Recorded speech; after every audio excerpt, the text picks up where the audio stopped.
honor today to welcome Canadian Shawn Leonard. Shawn is an Indigenous Mi'kmaq spirit talker and cultural leader, using his gifts to heal individuals in grief. Shawn is an amazing Hay House author and host of the radio shows and APTN TV show Spirit Talker. Shawn brings together ancestral wisdom with supportive mediumship. He guides others into their intuition and helps us reconnect with the spirit world and our true selves.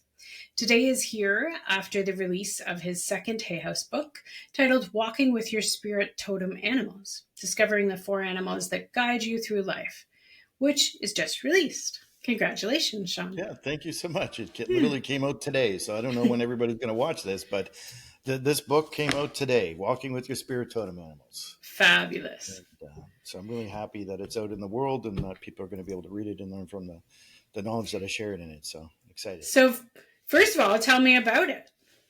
Well, the book, it's there's stories about life, of course, because you can't have knowledge or wisdom without having life experience. So it has a lot to do with my journey for a little bit, but through my journey, I learned about how the animal connection has been, connecting to me personally throughout my life in some ways that were direct, and then some that I didn't see as direct, that didn't reveal themselves till later in life. And Right. For example, like when I've been on this journey for a long time. I'm a spirit talker, like you said. I have a TV show, Hay House author. I'm a teacher, a Spirit Talker Tribe, but I've been doing this work for over 25 years. And, Wow. it doesn't mean that throughout the years I didn't take a few breaks because, it can get overwhelming sometimes. But way back, probably about maybe 13, 14 years ago, I mean, I've had animals connecting to me my whole life. And I talk about, from pets to hunting from when I was a little child, and then stopping hunting because it's something that I wasn't able to do anymore after connecting to an animal. And and there's a funny story. The first one, it's about me going out and catching a skunk. And That talk sounds about smelly. but I mean, I remember it because when I was young, my dad, he's Métis, and he taught me about hunting and going in the woods, and my uncles were all hunters and such. So I used to go out and catch rabbits, and sometimes Yeah. would snare them, but they were always deceased when I caught them. So one time I was out in the woods, and I had snared what I thought was a rabbit, but it was still very much alive. And when I brushed the Cool. snow off it, it turns out it was a skunk. Ah, And okay. very, very full of life. And my mom had just bought me this brand new winter coat that I absolutely loved. And well, trust me, we had to send the coat to the garbage can after that, even though we tried to clean it like umpteen times, leave it outside. But Yeah. he literally sprayed me so much that it was, and then I had to get my father to come and help me to release him. But it was just it was really a lesson on the value of life and honoring life and such, and respecting the Yeah. animals, and that my father taught me.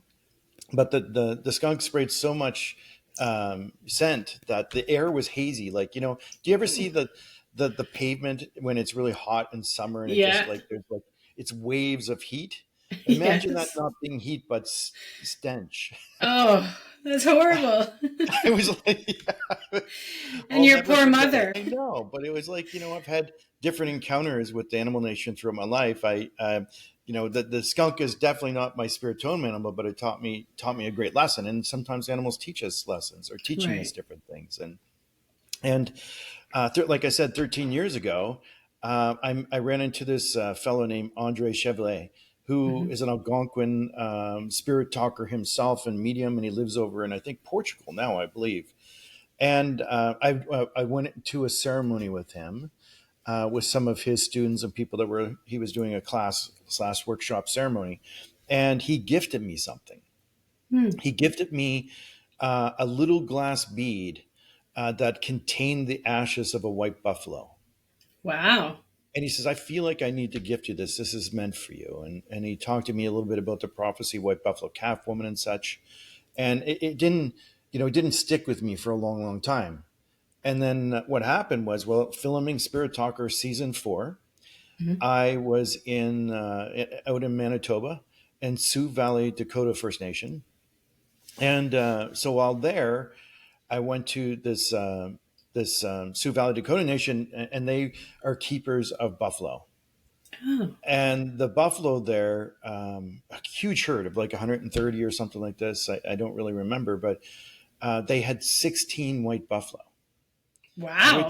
are, you know, like it's millions to one to have a white buffalo, and they have 16. It's because they had one, and then that buffalo had given birth to other Oh. buffalo, and anyway, they're caretakers of the Buffalo Nation, and which kind of fulfills the, you know, white buffalo calf woman prophecy in a sense, because she said when she was to come back, because, you know, she originally brought to the Dakota people, she, because, you know, we were lost in life. Indigenous people were lost and off our track of life, and we start to not remember our ceremonies.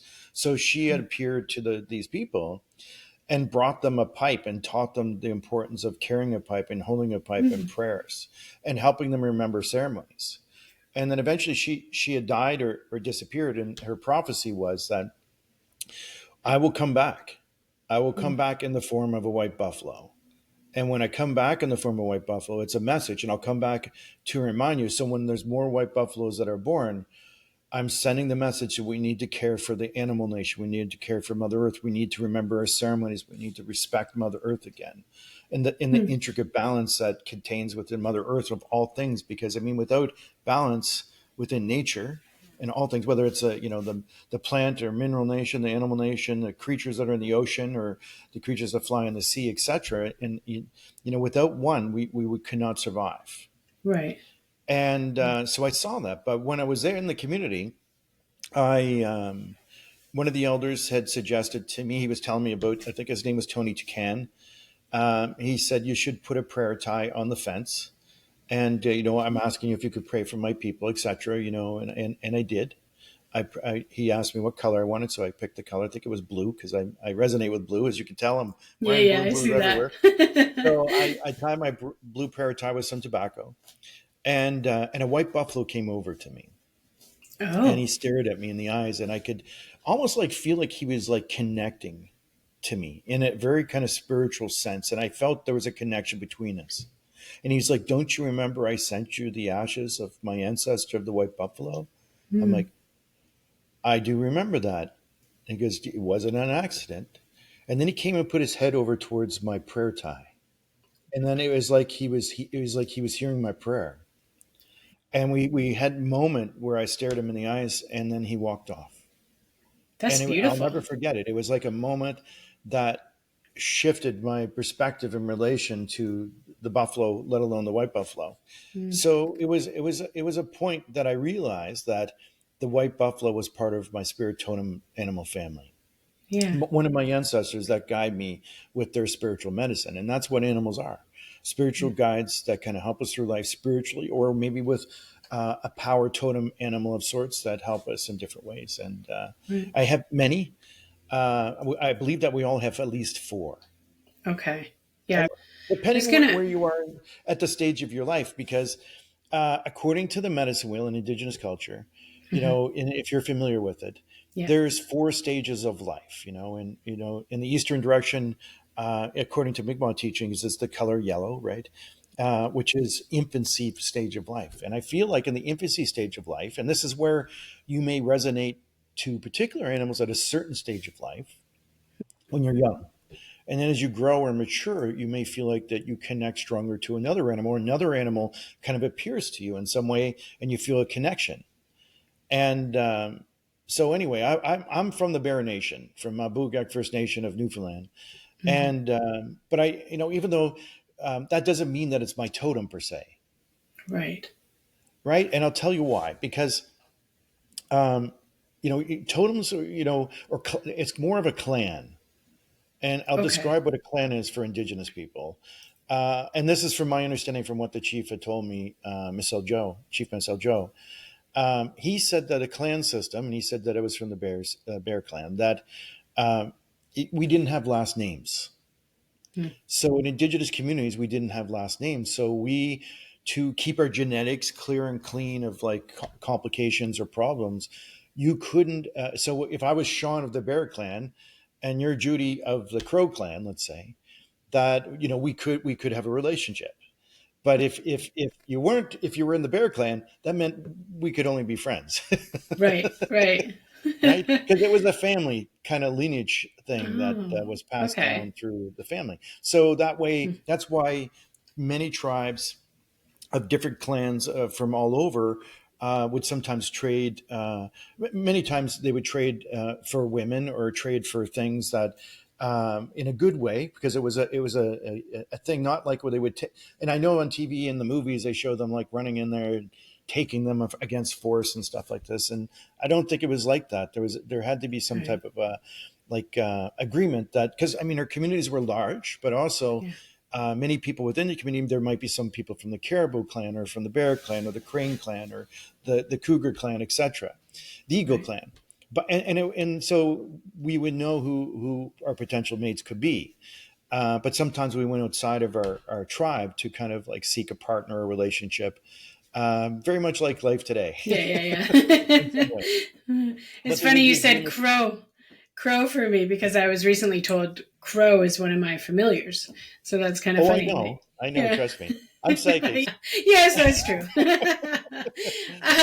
Well, I didn't even know there was white buffalo. I guess it makes sense though, but I Yeah, did know about the white moose in Newfoundland, that it right. is very special. Um, There is.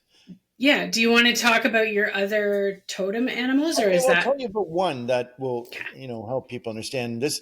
I mean, even though I connected to the buffalo prior to this, other medicines had appeared to me in life, and my name is White Eagle Spirit Talker. Mm, So, and which I think is very profound because I've been gifted different parts of that great animal, like a wing, a full wing. I've had many feathers come to me, so many abundant feathers that have come to me in life I've got like, I'm sure I have 20 that I still need to give oh away to wow. different people. Yeah. I don't give them away to everyone though. I give them Mm, away when I feel things align or a person needs yeah. one or they're supposed to have one, etc. So I'm very kind of like, I let spirit kind of guide me with all that.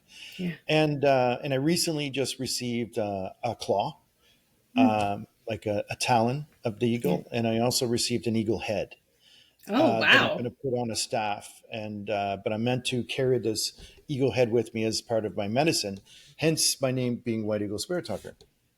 And there's different stories in the book that some I'll share one in a sense, like, but the year that I was given my name by an elder through ceremony and kind of went into a trance of sorts, that summer I was in Newfoundland, Mm, and I was walking the beaches, and I found in three different places I found three white tail eagle feathers, which that's is like kind of unique unheard to of. find a tail feather, right? But to Yeah. find three of them, and I thought that there's a synchronicity in that. I didn't tell the elder, and then when I came home and I met him, we had the ceremony for the naming ceremony. He said, he says, "You're meant to be known as White Eagle Spirit Talker."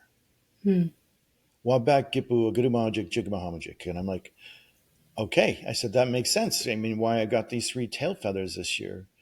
yeah. So I think in the representation of white in regards to animals, I mean, we see them as spirit animals, Mm, right? So having a white eagle, there is no such thing as a white eagle out in life, but it's more of a symbolic of the spirit of the animal that works with you, right. and that's why it Mm, would be white eagle or the white buffalo. But there is white buffaloes, and yeah. there's white bears, Wabak Moon, which is the Hmm. great white bear from Yes. up in the Northwest Territories.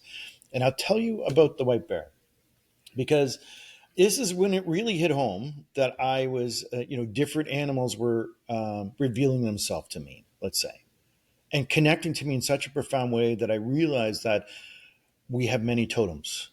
Right. And for me, I see that I have four, which are all on the front of the book. I There's figured four of that. these. Yeah. Yeah, they're all my totems. Mm, But that doesn't mean that these have to be your totems, right. right? Can Obviously, the crow is one can of they mine. change over time? I think they don't change. I think they are Okay. with us for life, just like our spiritual guides. And I even feel our spiritual guides, like the human guides or guardian angels that are with us, let's say, I feel like they come too at different stages of life. Right. I feel they Yeah. reveal themselves to you. So you might, as a young person, have an imaginary friend, Mm, and then, they kind of fade away. And then next, you connect to someone else as you grow older. And I feel right. through the different stages of life, different guides will reveal themselves to you at these stages. Because again, infancy, youth, adult, and then elder stage of life, if you use the medicine wheel. Right. And so, for the bear, I had this very profound dream.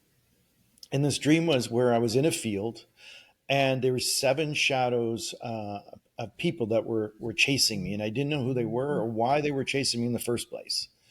All I knew is I had to outrun these people and get to the forest that was very far away on the other side of the field.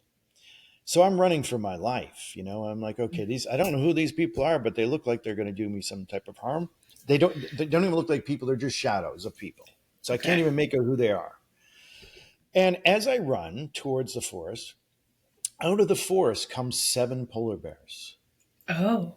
And they walk out of the forest. I'm like, what the hell is polar bears doing in the forest first?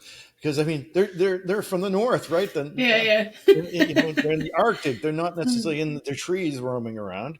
So I wasn't expecting that. And so anyway, they started running towards me too. I was like, oh crap! Not only do I have to outrun seven shadow people, I have to outrun freaking seven polar bears. So I'm running for my life, back to the other people who are also running the other way. And I realized I couldn't outrun any of them. Huh. So I surrendered. I literally, in my dream, got on my knees on the field and I waited for the polar bear to come and eat me because that's what I assumed was going to happen. But all seven polar bears ran past me. And all the shadows that were running for their life, whoever they were, the polar bears would pounce on a shadow and they would Mm. just disintegrate. They would just kind of disappear. There was nothing gory or anything like that.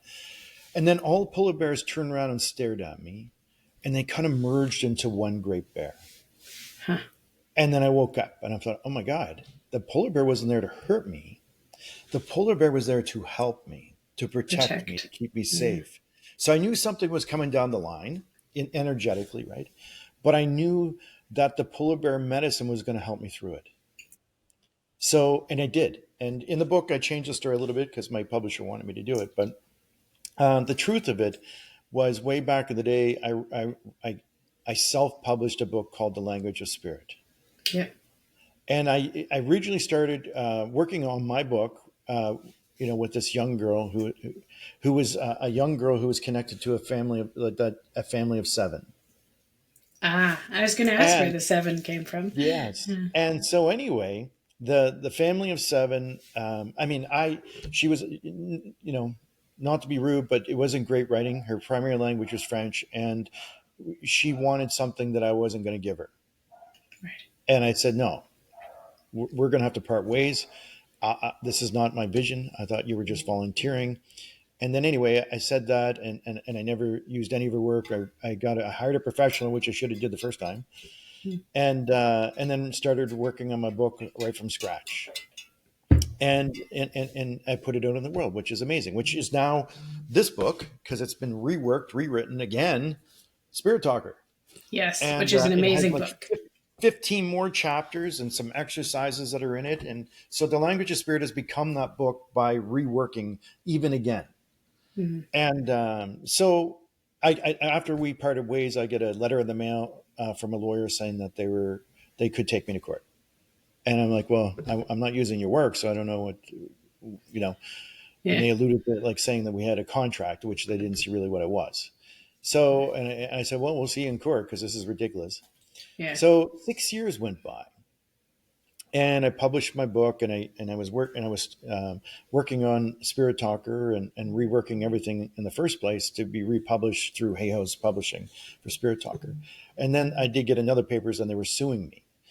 They were suing, or the one girl was suing me, but there was all of her family were witness saying that we had made a contract that for the rest of my life I would give her 50% of my income for working on the book.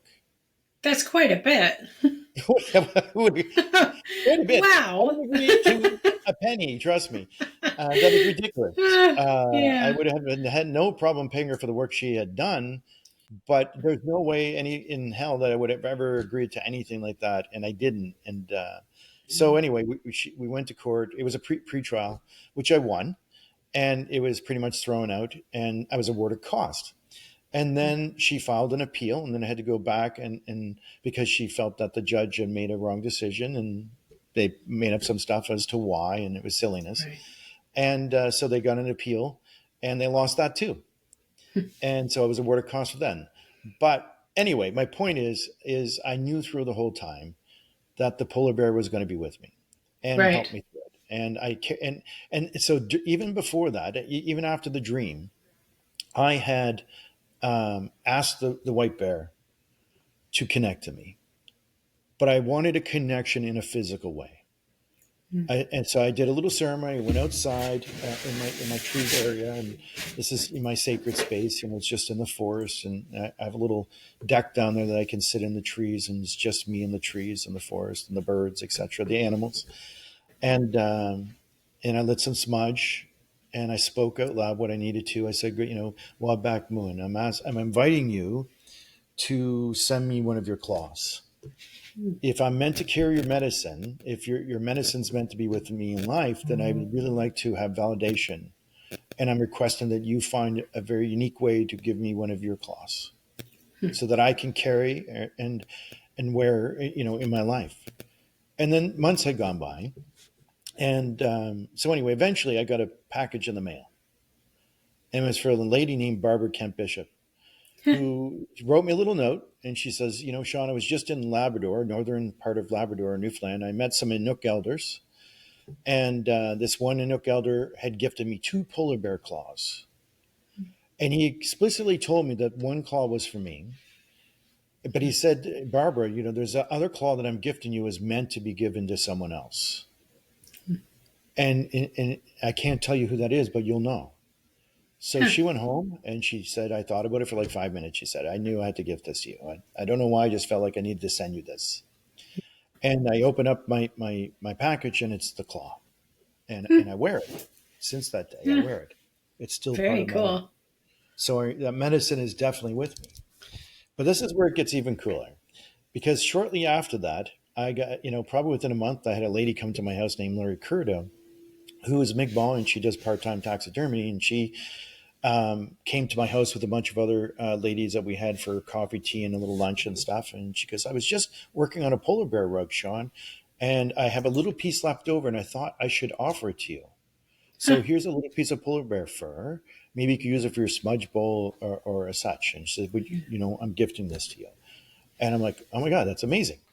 And then another few weeks later, I had a girl message me and go, Shawn, me and my mom are looking to get a session. We know that you don't do sessions anymore personally, but we really need some help.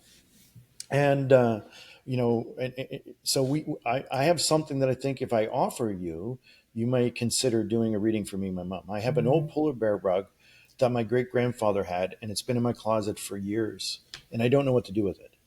But if I offer it to you, would you do a session for me? And my mom. And I said, well, let me think about it. I'm like, yep, I can do it. So I got a polar bear.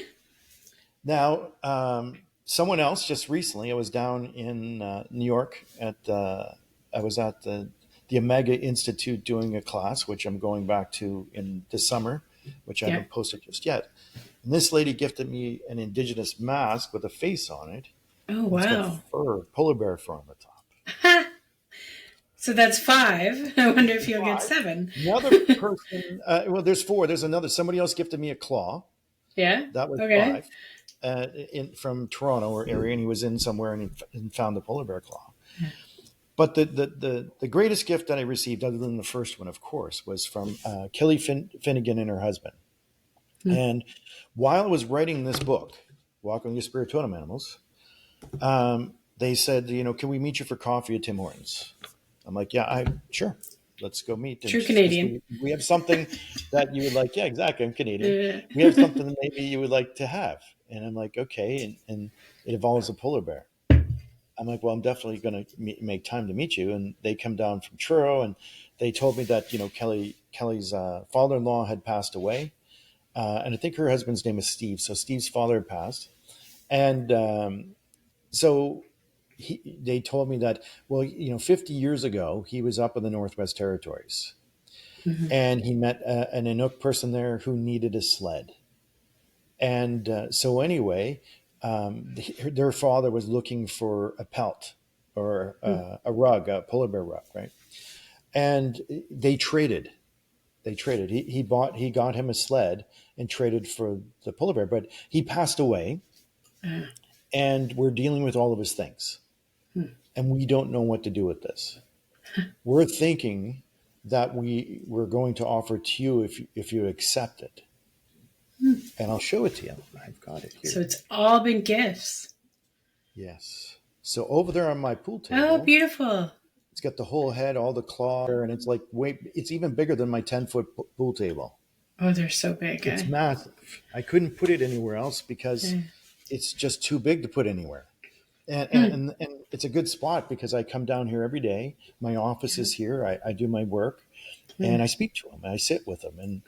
And this is where it gets really cool because the day that I had the dream Mhm.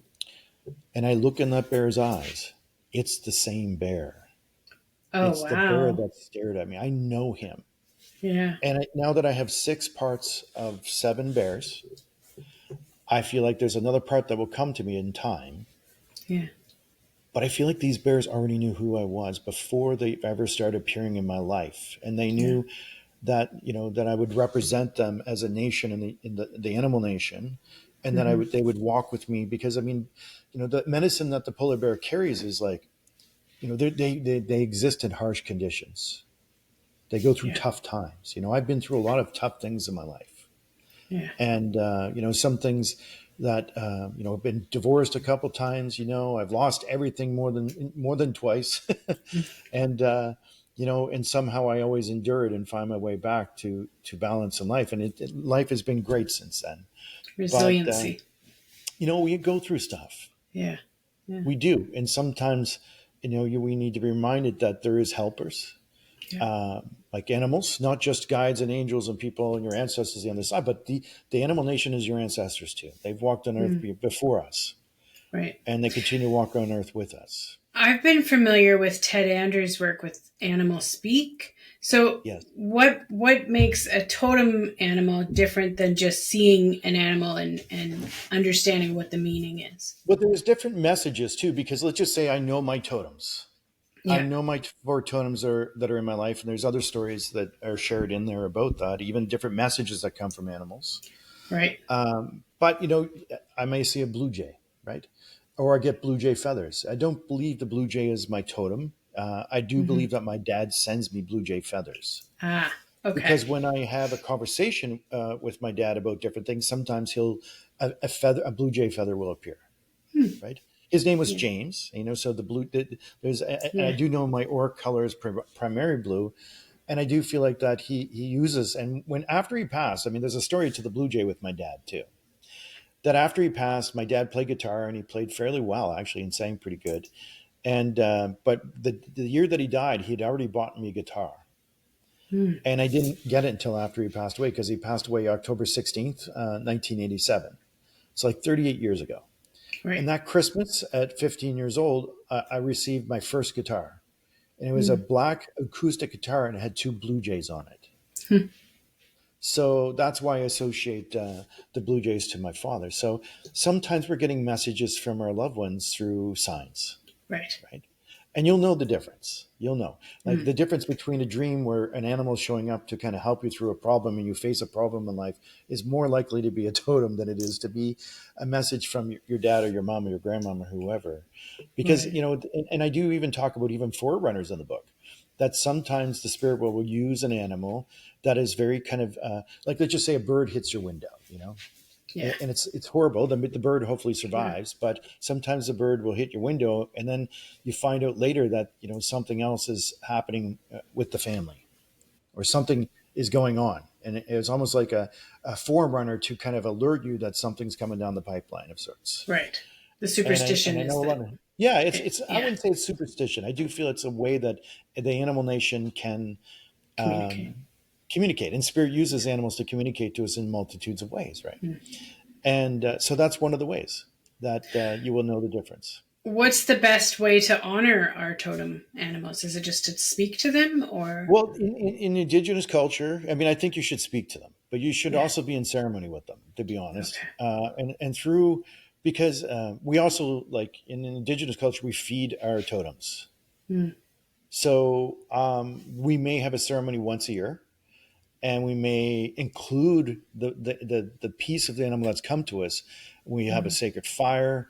We'll offer food. We'll speak to the animal. We'll smudge. It'll be like a very ceremonial thing. And I would just say, just to remember that your bond of connection, and make it sacred and include it in ceremony in your own Right. way.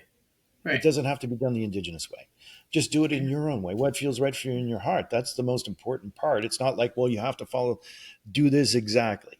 Right. It's just that I include you, in my ceremony today. Hmm. And, Okay. and that energizes and that bond of connection even more. Right. Yeah. I did take your spirit talker, the teaching that you did. It was really good. Oh, did you? Yeah, it was good. What do you find is people that want to get in touch with their intuition? What is their biggest challenge that you found kind of in teaching? Is it belief in themselves, or It is. It's yeah? belief in their ability to do it. Okay. Everybody's their biggest obstacle. Yeah. No one else is blocking you. I mean, and it's your belief about your family. It's a belief about what you people think. Yeah. Your family thinks or other people. It's your belief that thinking you can't do it. It's you change your beliefs and knowing that we all come from the same source. Mm. Right. You know, why is it that I'm capable of doing this and someone believes that they're not? It's because I believe and know that I can, Right. and Yeah. I do it.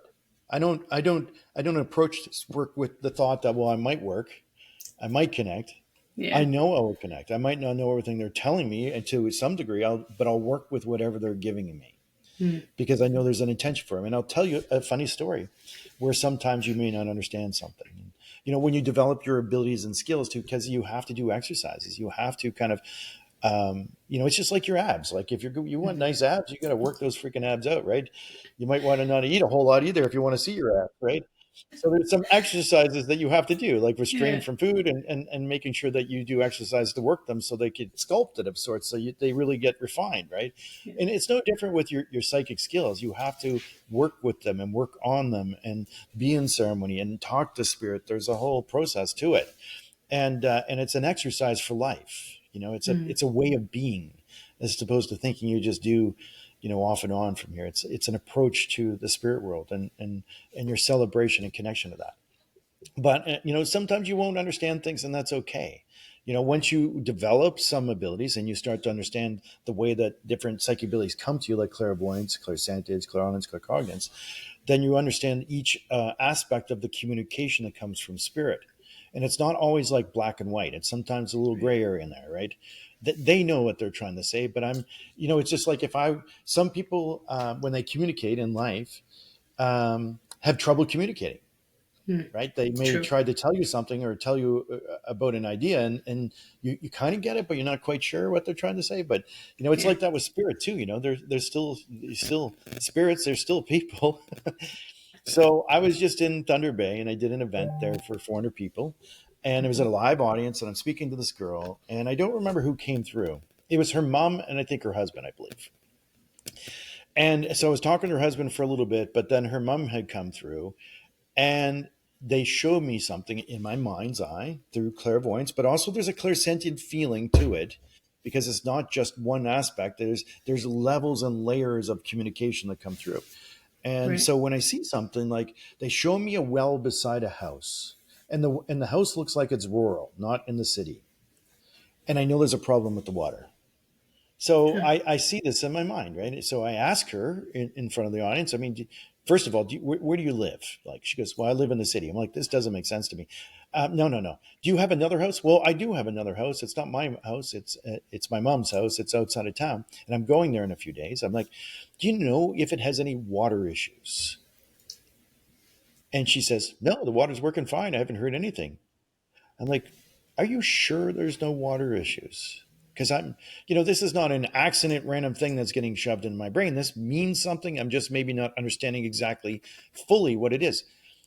And I said, you're not going there to deal with water issues? And she goes, oh, now that you mention, I kind of am, because the tenant that's living there hasn't paid her water bill for a year, Oh. and I have to go deal with it. So it's not literally like water, but it's the water Yeah. bill that's not being paid, and she just had to pay the whole water bill for the tenant. Right. Huh. I went to your show when you came to Ottawa. I don't know, was it 2 years ago? It was a while ago. Yeah. Um, And that was one thing that I almost found really funny, is that it would be so obvious to everybody else, it's you. And the people were like, I don't know, until Exactly. something clicks. But And then it yeah, clicks, right, with people. They're yeah, like, "Oh my God, you're right," or you'll yeah, be telling somebody about somebody, and they're like, "No, no," and then yeah, you're like, "Well, I do have an Uncle Rob, that passed away, and it yeah, was like what you said, but can't be him though. yeah. No, it couldn't be. Right, No." right. So it's kind of funny, seeing that, and the audience is part of it too because they Yeah, get to see that taking place, right. and they see that it's obviously that was meant for that person, right? How do you choose? I mean, is it like bombarded with a whole bunch of different spirits? And how do you kind of, Sometimes. Sometimes yeah, I'll hear two or three different people at once. Almost okay, like I'll hear three different names, or I'll hear like two or three different people, and then I'll say, okay, well, who wants to step forward? And then one person will start talking to me. yeah, Doesn't mean I can't hear the other people a little bit, but what is it? They might say, okay, this is Emily. Oh, Emily. Okay, so tell me about yourself, Emily. Well, Emily was a nurse, right? right, And I think she goes back to wartime. She was probably a veteran. And then so what happens as soon as I focus on Emily, because she seems to be telling me a little bit more info, it's like the other ones fade to the background.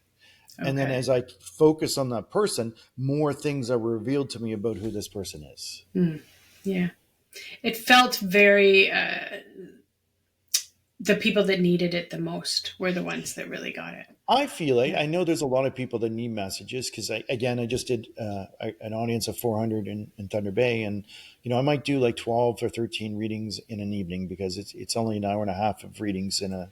right. There's a 2 hour event, but it's like an hour and a half of like full on readings, maybe Mm, a bit more. But um, some people will come up to me after, because I have a VIP section. So some of the VIPs are the people that I've read, or people that even want to just hang out till everybody's gone, just to talk to me for a minute. Will yeah. like say, well, I really needed to talk to my dad, and it's my Mm, birthday today. I'm ah, like, well, and sometimes I'll get something, something will come to me, and I'll say, well, your dad's saying this or that, whatever, and they start crying and they say thank me for what I connected to, and then yeah, sometimes I don't hear anything, and I'm like, I'm so sorry, right. I'm just not. I'm pretty tired. Like I've just done readings all night. I've just read. I Yeah, mean, I just talked to 60 people in a lineup and read many of those people. I'm right. literally energetically tapped out. But I'm not. I can't read everybody. That's what I say. I do my best, but sometimes Mm, I just don't have the energy for it. yeah, But I'll try. I'll try. I mean, mm, depending on, somebody asked me, like the lady with her dad, and he told me about the ID that she carries in her wallet that mm, belongs to her dad and something else, and she seemed very happy with what I said, and right. then she left, and because she was Mm. really desperate to kind of make a connection to her father on her birthday. What's been one of the most unforgettable experiences? Oh, I have many. I'm But I'll sure. tell you about the most unforgettable, it's the funniest, really. Well, there's a few actually. There's one in Toronto. Okay. This is kind of funny. I was in Toronto and Mississauga area. Did an event, and it was like, I don't know, maybe 350 people or something like this at the event. And I'm doing my session, and there's this lady I'm speaking to. I'm talking to her loved ones. I don't really remember who they are, but I feel like it was her mom. So Mm, this lady who has children, and I'm talking to her mom as that's in the spirit world. And I tell her, I said, listen, and I said, how many kids do you have? Like three? She goes, yeah, I have three. She goes, well, one of them must be having a child, right? Because I see them show me a new baby. mhm. She goes, no, no. My daughter who was with me just here, she just had a baby not that long ago. And I know my other children aren't having children. I'm like, no, I think you're wrong. And I say, no, somebody's pregnant. Yeah. You're going to hear news fast that somebody's having a baby. Huh. And then her daughter stood up and goes, Mom, I have something to tell you. I'm pregnant.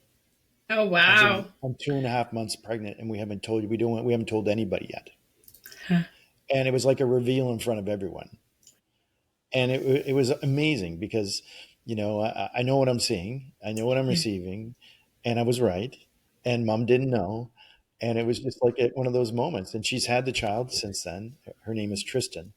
and Mm. she joined my course after coming to the thing. Yeah, I Right, and bet. she's actually part of the Ghost Hunters of Grand River, like on Uh-huh. APTN too. So Yeah, Tristan Thomas, a really nice lady and good mom, and yeah. but it was, that was one of the stories. The other story that if I was to share quickly, it was Spirit Talker season 1, Hmm. and I was in Acadia First Nation, and I'm talking to this mom in the audience, and I'm connecting to her daughter who died of cancer. And so I see this young lady, pretty young girl. I know that she's very small in frame. She lost a lot of weight, obviously because of cancer, but beautiful girl though. And she told me her name and that how she passed, where it metastasized to in her body. I could feel it. Yeah. But then she did something I didn't expect. She took her shirt off Hmm. and was standing Wow. there in her bra, and then her bosoms got bigger. I'm like, this is strange.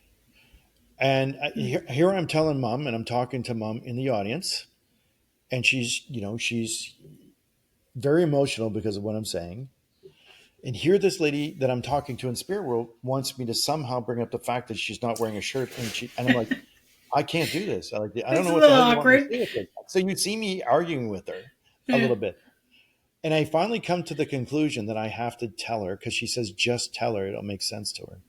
I'm like, and I first I prefaced to her, I said, Mom, I'm so sorry. I don't mean you disrespect, but for whatever reason, your daughter's done something that I maybe that I haven't seen very often, and it's very awkward. But your Yeah. daughter took her shirt off, and she's standing here, even though she's a very small frame lady. She put on a new bra, and it got bigger. Hmm. So either you done something with a bra with her, and I don't understand this. And then because the mom was standing. Now, mind you, there was two sisters that were there with mom that weren't standing, and both of them jump up and go, "Holy shit, it's her!" And I'm like, and mom is laughing her whole lot. I'm like, it went from this crying heaviness to this, I can't believe you're saying this. And so she then reveals, she's like kind of giggling to herself, that she says, me and her two sisters at her wake went into the back room with just her. We took her shirt off and we put a new bra on her and we stuffed it because she always wanted bigger bosoms. So we were going to send her to the spirit world with bigger bosoms. And nobody knows except us. Oh, that's hilarious. Yeah. Yeah. And she goes, I'm like, well, now everybody freaking knows. And what a way to lighten the moment. It was. It Yeah. was just. It was like a moment, and it's like they knew because nobody knows but them. It was like a little thing Mm. that they had done that Yeah. was unique and private. And while they were having the funeral, even though it was very sad, they almost kind of chuckled to each other because they knew between themselves that Yeah. she was going to the spirit world with these bigger breasts, I guess, that they helped her help create. And it was a moment. And then Yeah. during the post interview, I met the daughter, and and even she did. She said, "You know what? I have not laughed in 3 years. Mm. I've not smiled in 3 years. I've been so sad since she's been gone." And she says, "You know what? I can laugh again. I can smile again." Exactly what they And needed. it was I'll never forget it. It was like life changing for Mm. her, and for me because it's like it's amazing to catch that on film, right? Because it's not, you Right. don't know what's going to come through in those moments. You just don't know. Yeah. And when you catch those little those pieces of gold nuggets, I call them, there, it helps see people that people in spirit world are still with us, that they know Yeah. what happened to them after the fact too, and that they're still with around us and communicating, and it's just awesome. Yeah. Out of curiosity, often these kind of gifts are like passed down. Did you have like a grandparent or your parents that Oh were? yeah, Yeah.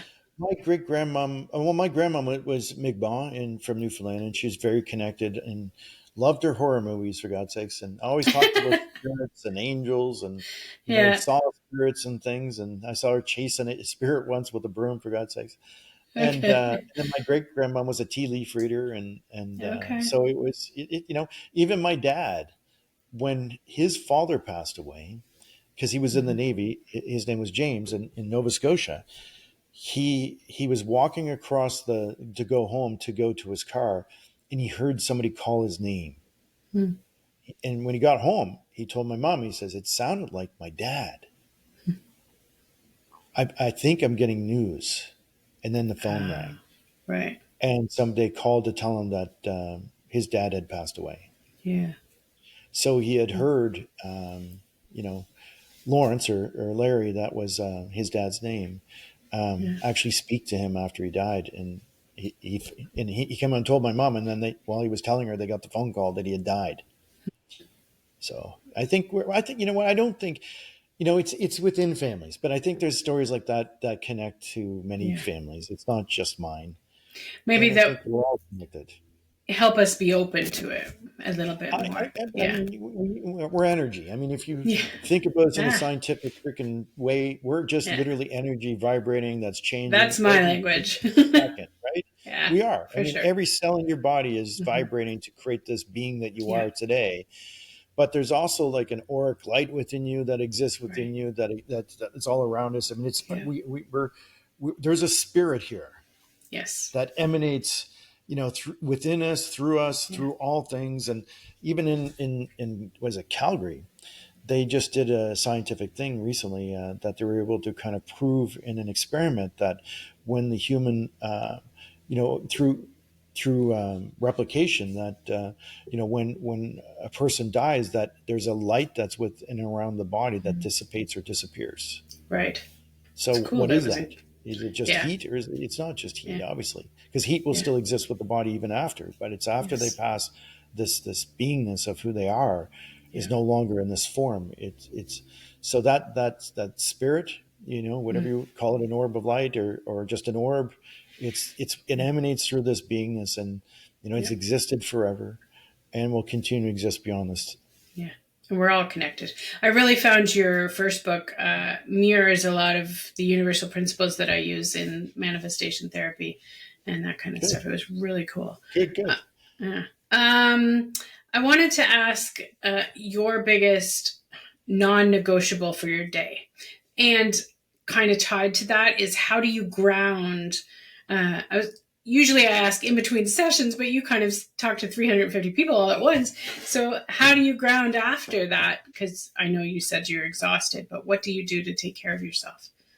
Um, well, today, because I just got home from Thunder Bay, I didn't have much time. I literally like talked to so many people, and I went out to Boston Pizza to have like a quick bite. Yeah. Got up, flew home, was exhausted, and never had a chance to really kind of decompress. But this Mm-hmm. morning, I I I, I went on my treadmill because it was raining out all morning. Otherwise, I would have gone outside and walked down the path into my forested area. And Yeah. so I walked on the treadmill, did some like physical exercise, and then I went into a sauna. And I kind of just kind of sweated a bit because Mm. sometimes just being present, mindful, and the space and having a good sweat is what your body needs to Right. ground yourself. Yeah. I did a sweat lodge experience once. It was amazing. Sometimes I mean, I love sweat ceremonies and being part of them, but they're few and far between sometimes. Yeah. So I get my sauna to kind of help me to get into that same sacred space for a bit of times here and there. Right. I would like to know, how did Yeah. you get involved with Spirit Talker, the show, and how Yeah. did you get involved with Hay House? Well, that's synchronicity, Yeah. alignment, really, because it's just everything kind of connects together and you don't see it sometimes. And it's not like I went out searching to be a Hay House author or have a TV show. None of that. I never did any of that. I literally just, it all came to me. And it's because Wow. it's the path of the journey that I'm in life. Had I desired to be a House author, yeah.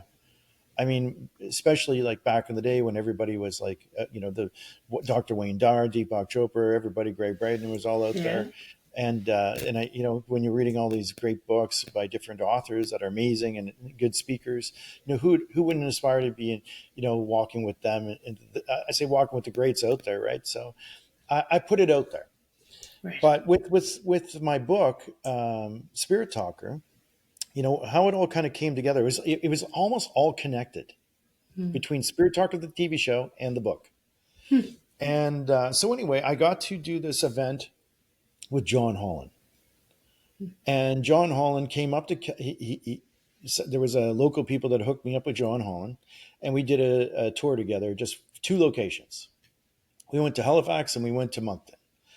And John is a great medium, really good to work with, good guy, and he, so he came up and he was really impressed with my ability to do what I do, Right. and it was really awesome. It was a good compliment for me to have a professional come and observe what I'm doing and be motivated, Mm. inspired himself by my work, because he does this work too. And when you see people that are doing the work good, then you get inspired by those people. Yeah. And he was inspired by me. So, how the TV show came about was, shortly after that, I'd given a local guy, a call here named Ed Pyle from Telltale Productions, and the reason was I wanted to go out to Oak Island because there's a TV show called The Curse of Oak Island, and I Oh, just wanted yes. to go out there and just kind of check it out, right? Mm. And so I said, I'm going to give Ed a, because I phoned someone else who maybe knows somebody who worked in the unions of like the entertainment industry here. So I gave this lady a call and I said, well, who should I call to get, if I wanted to go out there? Because she may have some connections. She goes, well, I know Ed Powell's a co-producer and he does the financial stuff for in the background and gets all the people organized for the show. Maybe give him a call. And he's from Telltale. And she gives me his number and I gave him a call and I said, listen, I said, excuse me, is this Ed? He goes, yeah. He goes, who is this? I said, this is Shawn Leonard. Shawn Leonard? Like, yeah, Shawn Leonard. You've heard about me? He goes, that's so weird. I've got a note on my desk to call you today. I'm like, Huh. and you're calling me? Nobody told you to call me, he said. I'm like, no. No, I'm calling you to go to Oak Island. He goes, oh, I'm sure I could get you to Oak Island. But the reason why I'm calling you is one of my writers was at your event with John Holland and thought you did amazing and said I should call you and talk about maybe potentially doing a TV show. Wow. I'm like, really? He goes, yeah. Have you ever thought about doing a TV show? I'm like, not really. Well, if you were going to do one, what would that look like? And I said, Yeah. well, I worked with local law enforcement and law enforcement in different places. So maybe a show, looking at certain cases of like missing and murdered Aboriginal people or something like this. Yeah. And showing what maybe is being done or not being done, and maybe seeing if I could like pick anything up. And because that's actually a great idea for a show. He says, I'm going to reach out to APTN and see if they're interested in that. And I'm like, okay. So he gives them a call and sends them a message, and they get back to him and say, no, we already have a show called Taken, and there's a lot of legal ramifications of like naming people, pointing fingers at people on TV. So yeah, we couldn't do anything like that, unfortunately. Mm. Is there something else that he can do? And so Ed spoke to me and I said, well, because what else could we do? I'm like, well, I do shows. I mean, I go different places and do live events and read people in an audience, and he goes, that'd be a good TV show. Maybe we could do it in Indigenous communities. Mm. And you go to the communities, you'll meet different people, learn cultural things, and you could do sessions for people in the community. I'm like, okay, let's do it. So we filmed a pilot episode in Listigwish, Quebec, on the New Brunswick Quebec border, and they sent the pilot off to AP10, and they're like, we want 13 episodes. Wow. So we did 13. It was a hit on AP10, one of their top watch shows. Then they wanted season 2, season 3, season 4, and now season 5, which comes out on October 22nd. Nice. And but I'm done after season 5. Okay. It's my final season, Yeah. and the reason is not because I they're canceling me by any means. They would have me keep coming back, but it's because I'm burning out. You need to have balance in life. It's important, no matter who and what you're Yeah. doing. And after 5 seasons, I feel like I've accomplished what I needed with the show. And it's been And all over Canada, right? I've gone Yeah. all across Canada. Yeah. It's a Yeah. national wide TV show that anybody can Yeah. watch. Right? It's a free channel. Like Right. I don't know, because where do you live in Ottawa? I'm close to Ottawa. Yeah. Okay, so yeah, in Canada we have like free channels like CBC Yeah. and APTN. So no matter what TV streaming network you have, it's free. Right. So thankfully it got all across Canada, and a lot of people really love the show, and some people are Hmm. very disappointed that I'm stopping. But the truth is, I'm filming a pilot on November 30th, so we'll see what happens. Right. I, Okay. I and I think the people that are interested, potentially in the pilot, is Netflix, Amazon, or Roku. So we'll Okay. see. Yeah. It's the premise of That's me still doing exciting. live audiences, not necessarily Indigenous communities, just Yeah. anywhere and everywhere, Yeah. and then following me around and just me being Mm. me pretty much. Yeah. So I think that's the premise of the show. So we'll see how the pilot goes and see if it gets picked up or not. Hopefully not for a while because I'm still like recovering from all the touring and all the Right. travel I've done. Now for the book and Hay House, same thing. I published a book, The Language of Spirit, back in the day, like I was telling you before, Hmm. and I had worked with a ghostwriter, a few ghostwriters on doing it, and so I put it out into the world, and nobody. It was not. It's a self-published book. I went through Balboa Press, Right. which is a sister company of Hay House, and I thought, well, if I ever have a chance of maybe being picked up, because I wasn't really thinking about the traditional way of like getting a book agent, literary agent, and getting them to shop my idea. I really just wanted to put out there what I had. Hmm. And I didn't care if I was picked up or not. I just wanted to put out there what I had. That was more important to me than anything. So I put it out there. And after, I don't know how many years that it was out there, for a while, I sold 5,000 copies, for my live shows and people ordering it and such like Yeah. this. And so what happened was, because of John Holland was at Hay House headquarters, Hmm. walking by an office and overheard a conversation as he walked by a door. Hmm. And the conversation here is, we should start thinking about looking at more Indigenous authors. Huh. And he backs up and he goes, "What did you just say?" And they said that. And he said, "I got somebody. I know somebody, Shawn Leonard. Yeah. Have you? Do you know who he is? I think he's got a book through Balboa. You should look him up." Yeah. And so one day they looked up, saw that I sold 5,000 books, and that and John gave a good accreditation of me and my work and who I am, etc. Because we spent some time together, and since then we've been kind of friends, just messaging here and there and such. And if I ever Yeah. have a question or anything that about life and being a spirit talker medium, I can always ask him, and he'll answer me. So they gave me a call and said, "John, we see your work." So Hmm. I never sought them out. They called me. And would you like to have a meeting with you, the CEO of Hay Yeah. House? Right. I'm like, okay, this obviously feels like something's happening. And so then after I spoke to them, they said, well, we're going to make you an offer Hmm. for a book. Have you ever thought about doing an Oracle card deck too? They said. I'm like, no, no. I Oh, said, yeah, that I was did. right away. That's I did. I cool. said, I did think about an Oracle card deck. Yeah. And it all stems from Spirit Talker when I was out at doing the pilot episode in Listigwish. Hmm. I did one of the readings I did for the pilot episode was a lady named Tracy Metallic. And while she was in the audience, I connected to her and I said, you feel like you're an artist of some sort. Hmm. And I said, you must do art or take pictures and things like that. And she goes, I do art. I said, well, I'd love to see some of your work after. Yeah. So we did a personal one-on-one session and she brought some of her work and I said, I love it. She said, you know what? Back then I said, listen, Tracy, I don't know how I'm going to do this, but one day I think I'm going to do an Oracle card deck. Hmm. But if I get a chance to do one, would you be interested in doing the art? And she said, Hmm. absolutely. You just give me a call. And then I'm having this conversation with Hayos. I didn't even tell them that I wanted to do an Oracle card deck. They said, have you Yeah. thought about doing an Oracle card deck? I'm like, yeah. And here it is. Wisdom of the Elders. And it's all art by Tracy Metallic, Hmm. who's also Mi'kmaq, Indigenous. Yeah. And so it's all Indigenous artwork that is inside. And then the other fellow, the artist, Aaron Gugu, is a graphic artist. And he's also Mi'kmaq. Hmm. And he took her paintings and we're able to kind of fixate them to the card sizes and such like that and Yeah. add a few elements here and there, but it's mostly Tracy's work. And Hmm. so it's just funny how things all kind of connect together. Right. You just don't know.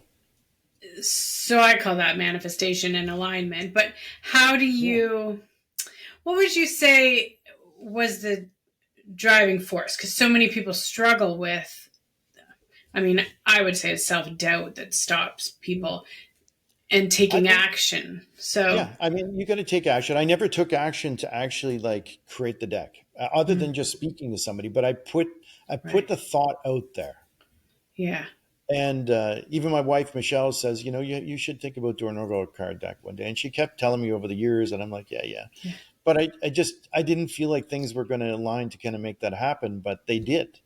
And Right. it was like just in a so unexpected way that all these things just it literally, even because I put thoughts out there, I believed that I could create them. I always believed that Mm. I would or could create them. I didn't know how I was going to, Right. but then the right things just came to me, like the TV show John Holland, and all these Mm. synchronicities that kind of clicked everything together, and here I am. It's just life is amazing when you are Yeah. following your path to the fullest of your ability, as Right. greatly as you can. Some things just align, and you don't have to know how or why. It's just that they're meant to, and when they do, you just say, "I will, I Yeah. can, I am." And then Ah. when you do that, you find a way instead Yeah. of thinking of ways you can't do it or why you shouldn't Yeah. do it. It's like, no, I can, I will, Yeah. and I am doing this. Ah. And when you have that approach and you say those words and you then take action, right? Mm-hmm. Because I think taking action is a huge part of manifesting. So it's one Right. thing to create the possibility of it happening, but if you don't actually make it work and do Yeah. it, it's not going to be out in the world. It still Yeah. requires some effort when Yeah. things do align, because it does Right. take a time of alignment, and then when alignment happens, then you have to take action. Yeah. What's come to me a lot lately is, yes, you have to ask your guides, but then you have to Yeah, actually listen and take their you do. advice. You do. Do you want to talk a little bit about the course that you have? Spirit Talker Tribe. Yeah, I just launched in September. Every year I launch Spirit Talker Tribe, which is an online course that goes all year with 12 different modules that I teach different aspects of like development. And it starts with like kind of your spirit, your spirituality and connection through ceremonial words and prayers, meditation, understanding energy in itself. You're the energy that you are. Mm-hmm. And then understanding how connections happen to you as well between your angels, your guides, your ancestors, the dreams that maybe come to you, your spirit totem animals. And then in the last part of the course, I teach about development of psychic abilities, because I don't feel like if you have a good, strong foundation of understanding, it's really hard to support to the understanding of working with spirit, because Right. there's so much to understanding who you are, your connection, your interaction with it all. That is the foundation to help you to develop and grow. Because if you don't have good words and good conversation with your guides and your angels, really, if you're just going to start doing readings and don't include them or talk to them, it's really not going to work out that good for you, because Yeah. you're going to be like Yeah. floundering. Right.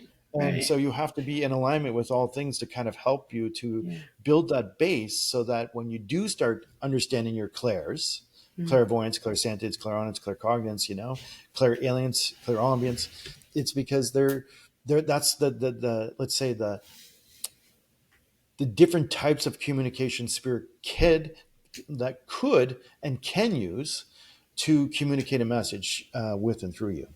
Right. And so when you step into that with that strong base and foundation, and know how to approach, in a good way, and understanding your own energy and the energy that's around you, then I think it really empowers your gifts, your abilities. Right. And you've included the totem animals in the. I do, like, cause I Yeah. mean, I kind of do a teaching in the course too, because there's a module on spirit guides.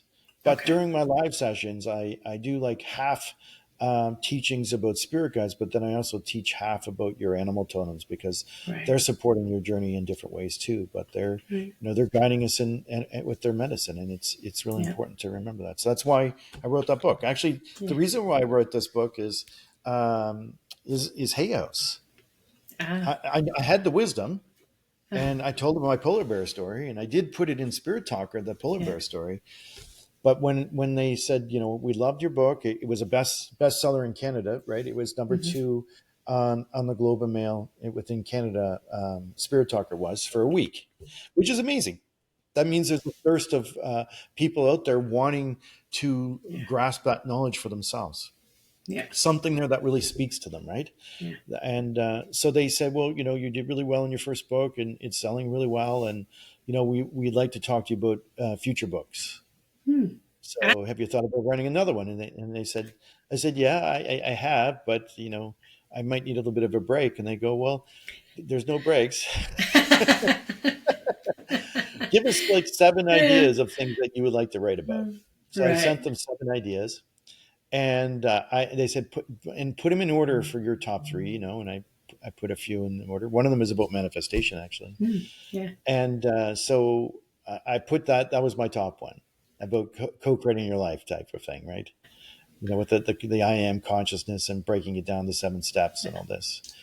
And they said, we really like that idea, but we want the Spirit Totem Animal book. Okay. I'm like, what? Well, how about I do this one first and then I'll do the Spirit Totem Animal book? Right. They're like, how about we sign you to a 2-book deal?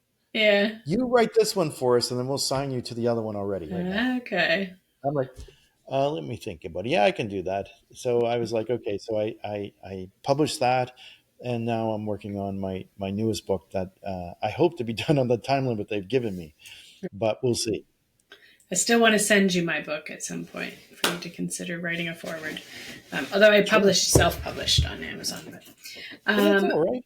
Have you yeah. thought about like self-publishing through like so that it's out there in paper form that people can buy? Well, I did that through KDP, but then it was almost like, okay, I'm done. Now I don't. So I really got to start like advertising it and stuff. But Well, I kind of, I don't know, took a break. promotion, getting Yeah. out there, podcasts, Yes. marketing, Yeah. teaching in different Yeah. ways that, bring people's Yeah. awareness to the book itself. Yeah. But yeah, Finally found my voice. So it's happening. But good, good, good. and speaking You of definitely need a voice, voice if you're going to share a voice. You yes. definitely need to have a Yes. voice. What would be the main message that you would like to deliver to the world? That we're never alone. Yeah, that's a We're good not one. alone. We're Yeah. surrounded. And in indigenous culture, we have that teaching. We have that knowledge, that wisdom. But Yeah. not everybody understands that. We say all my relations, which is, we say Emset Nogama and Mi'kmaq, which means all my relations. And all indigenous Right. ceremonies and everything begin and end with that thought.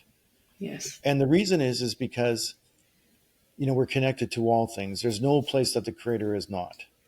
Whether Right. it's in the rocks or, grandfather sky, grandmother moon, grandfather sun, mother Mm-hmm. earth, the trees, the plant nation, the animal nation, all the nations that exist within the world. There's Yeah. no place the creator is not.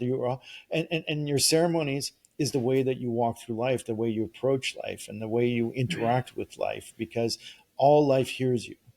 and Yeah. and if you reinforce like negative thinking and anger, then that's the medicine that you carry in your body.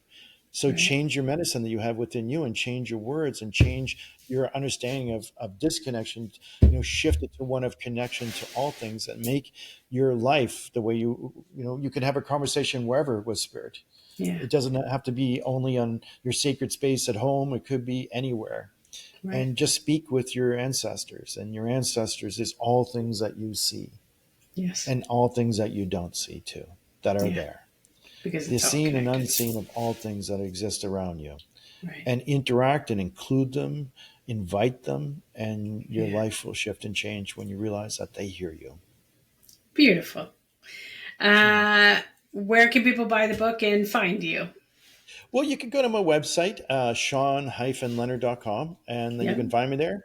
And all my content, there's different links on my website. So SHAWN hyphen, which is the middle line, Yeah. Leonard, LEONARD.com. Yep.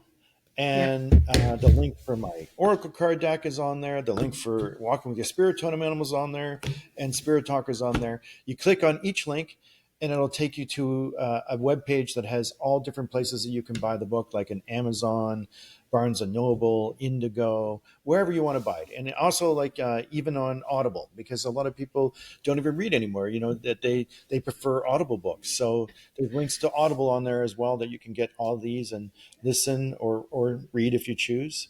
And, Right. And is it you and doing the Audible?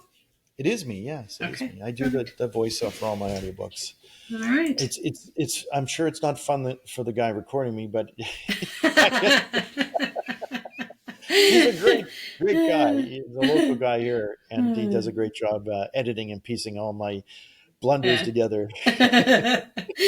Okay. Well, thank you. Make a watch. Well, thank Yes. you, Alan. I Yes. appreciate you for having me on your Yeah. manifestation podcast today. So Yeah. thank you. Thank you for coming.